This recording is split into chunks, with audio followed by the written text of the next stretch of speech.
It's a Mike Dukinoff.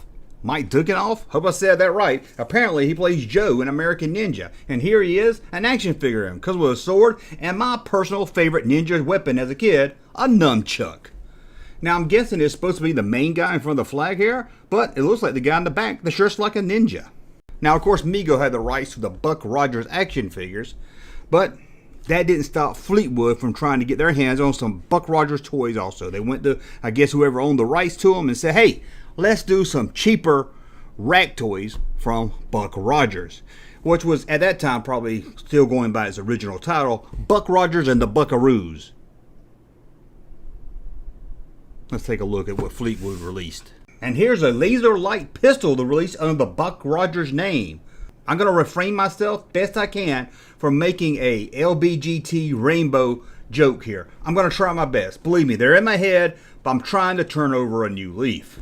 But as you can see, they did other Buck Rogers toys also, like these two ships. And you can't talk late 70s or early 80s while bringing up CHIPS, California Highway Patrol. I don't know why it has an S on it. I don't know what the S stands for. Or the I. California Highway Patrol. California, I get that. CHIPS. C-H-I-P-S. California Highway. Don't know what the I is for. Let's check out what Fleetwood did. Now these are, as you would classify for sure, rack toys. You got the plastic handcuff. You got the revolver gun that shoots the little plastic darts. You got some generic police cars. You got another gun that comes with a police badge. Then you got the gift set that would come with a plastic handcuffs, a plastic gun, a walkie-talkie, even a police whistle, and a police badge, and of course that, what did they call that? I know what we used to call it in the South, but I'm not about to say that in this video. They call it a billy club, maybe. Is it okay to say billy club? Of course you got some sunglasses and other things. Also you can look like Ponch or John, whatever one you prefer. And Fleetwood had a lot of rights to the Marvel characters, like Fantastic Four. And did you know Human Torch drove a car? Check it out. It says it's not recommended for children under 5, but believe me, if you're over 5, you probably didn't want to play with this thing. So they should say recommended for children under 5. But here's the Human Torch in his car. Now I admit I'm not an expert on Fantastic Four or their supercars. Maybe there's a comic book out there where he drives around in a car. But if you ask me, it seems like it would put out his flames, wouldn't it? Riding around, especially in a convertible. It looks like he would lose all his power. Let's see what else next is on our list. The original Macho Man, the Karate Kid. He got a line of role-playing toys, which is probably some of the worst role-playing toys ever. I have to use these quotes because they're not really seem much like role-playing toys. Take a look. Here's a role-playing set that comes with a drum and a headband. Woo, that's exciting. They didn't even try to make it look like the headband that the character has on the card. And here's one that you at first think it comes with throwing stars, but sadly it comes with safety star dart. How boring. Rubber throwing stars. No kid's going to be able to kill anyone with this one.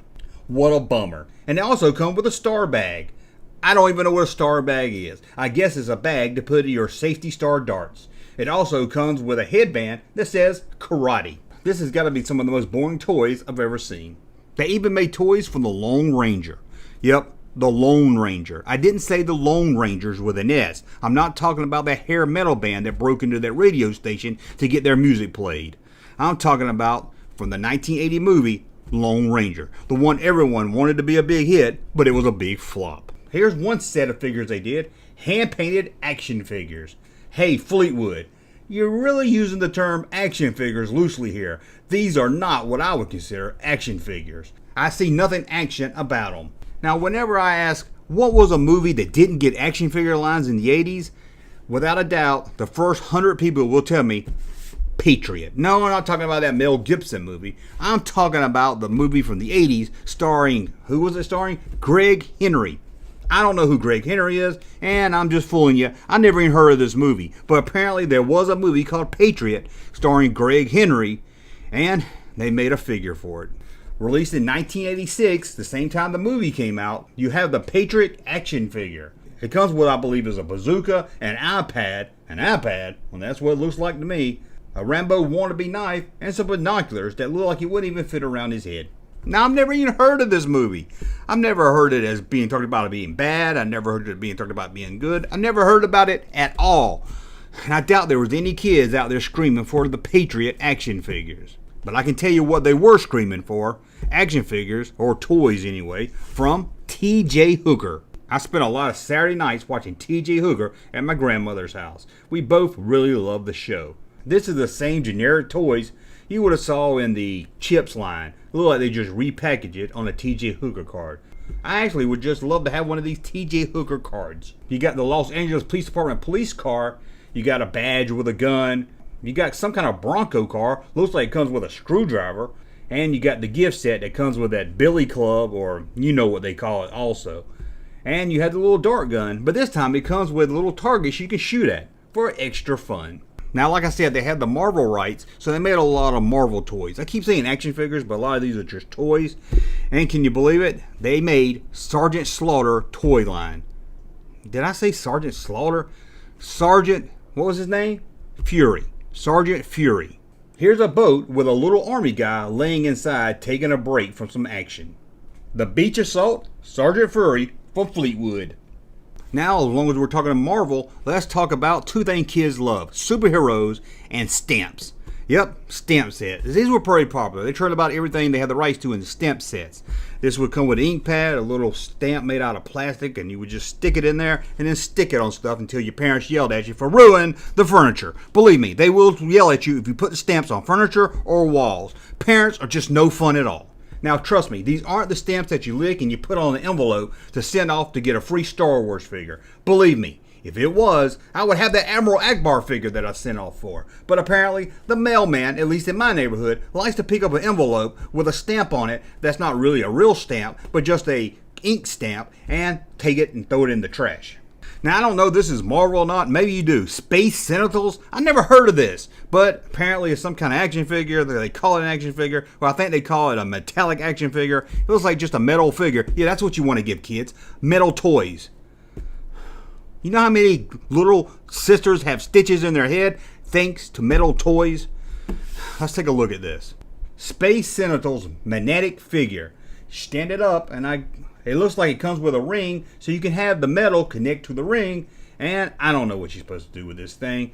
It doesn't look fun at all, but apparently they made one. But Fleetwood really wasn't about fun. They were more about what cheap toy can we put on a rack that will grab the attention of a kid until they bug their parents to buy it for them. Now, I did a whole video on the first Ghost Rider toy. It was released by Fleetwood, so let's take a look at it. I'm not going to say much. Like I said, I've done a video. Just go to my video section, hit the search, and type Ghost Rider. I'm sure you'll see it, and I might even link it to in this video. I'm not sure yet, because I also did a video all about rag toys, and I might link it at the end. But here it is, Ghost Rider. Does anyone out there remember the 1984 television hit Mammal? No one probably remembers it, and no one was asking for action figures, but Fleetwood was there just in case, with one figure. According to the packages from Mammal, I don't exactly know what this is. This is some guy turning into some kind of gorilla snake.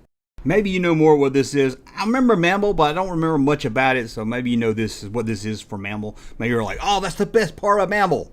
Nobody ever watched it. And I can't believe I didn't say Mammal. I said it so many times, it don't even sound like I'm saying it right. And knowing me, I'm probably not. Let's see what else we can talk about. Another thing kids screamed about in the 70s wanting toys of was Emergency. Remember that television show about a bunch of people that drove around in an ambulance? Or maybe it was a fire truck. I think it was ambulance.